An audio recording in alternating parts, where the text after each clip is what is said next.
4 attack helicopters Mi-24P entered service in the Brigade of Army Aviation, stationed in the Sverdlovsk region, press service of the Central Military District.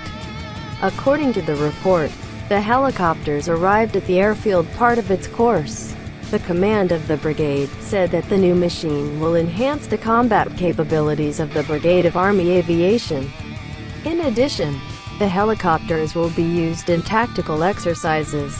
The pilots of the squadron of Mi-24 helicopters have been training in Combat Training Center and retraining of pilots of Army Aviation in Torzhok.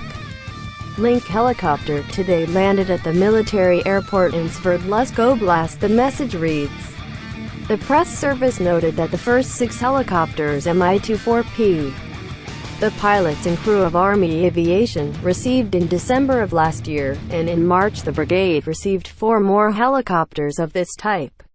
In April, the brigade conducted the first flight tactical exercises with the participation of 10 Mi-24P.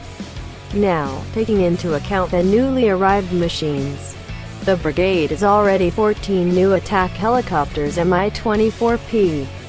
Mi-24, NATO, Hind-Land, is a Soviet-Russian attack helicopter developed by OKBML Mil. The unofficial name is the Crocodile. Serial production began in 1971. Model Mi-24P differs from the basic model of the Mi-24, the presence of the gun GSH-30K, placed on the right side in a stationary system NPU-30. Serial production began in 1981. Is exported as Mi-35P. The helicopter is designed to transport land forces and fire support on the battlefield.